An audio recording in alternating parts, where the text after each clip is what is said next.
2024 हे वर्ष संपायला आता काहीच दिवस उरले। या वर्षानं आपल्याला आठवणी आणि शिकवणी सुद्धा दिल्या।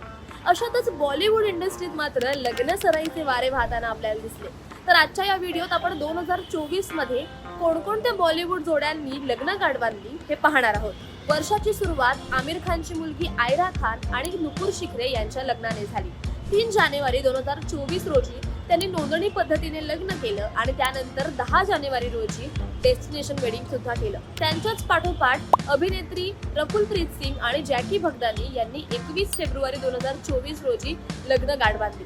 या दोघांनी गोव्यात डेस्टिनेशन वेडिंग केलं होतं। त्यानंतर मार्च मध्ये अभिनेता पुलकित सम्राट आणि अभिनेत्री कृती खरबंदा यांनी एकमेकांना 5 वर्ष डेट केल्यानंतर मार्च महिन्यात लग्न गाठ बांधण्याचा निर्णय घेतला आणि दिल्लीत मोठ्या धूमधडाक्यात त्यांचा विवाह सोहळा पार पडला। त्यानंतर जून मध्ये चर्चा सुरू झाली, ती म्हणजे अभिनेत्री सोनाक्षी सिन्हा आणि जहीर इक्बाल यांच्या लग्नाची। 23 जून रोजी यांनी अगदी जवळचे मित्र आणि कुटुंबातील काही सदस्यांच्या उपस्थितीत नोंदणी पद्धतीने लग्न केलं। त्यांच्या या लग्नाचे व्हिडिओ आणि फोटो सोशल मीडियावर बरेच व्हायरल झाले होते। यानंतर नेटकऱ्यांचं लक्ष वेधलं ते म्हणजे अभिनेत्री अदिती राव हैदरी आणि सिद्धार्थ यांच्या लग्नाने। अदिती राव हैदरी आणि सिद्धार्थ यांनी सप्टेंबर 2024 मध्ये तेलंगणातील श्री रंगनायक स्वामी मंदिरात लग्न केलं। हा सोहळा अगदी खास आणि खासगी स्वरूपात पार पडला। त्यानंतर अदिती आणि सिद्धार्थनी नोव्हेंबर महिन्यात राजस्थानमधील उदयपूरला दुसऱ्यांदा हिंदू रीतिरिवाजांनुसार लग्न केलं।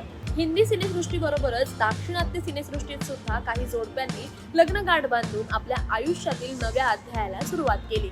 यात चर्चेत असलेलं जोडपं म्हणजे अभिनेता नागा चैतन्य आणि अभिनेत्री शोभिता धुलीपाला यांचं लग्न। या दोघांनी अत्यंत पारंपरिक पद्धतीनं 4 डिसेंबर 2024 रोजी हैदराबाद येथे लग्न केलं। यांच्याच पाठोपाठ अभिनेत्री कीर्ती सुरेशनं आपला बॉयफ्रेंड अँटनी यांच्यासोबत हिंदू आणि ख्रिश्चन या दोन्ही पद्धतीने लग्न केलं।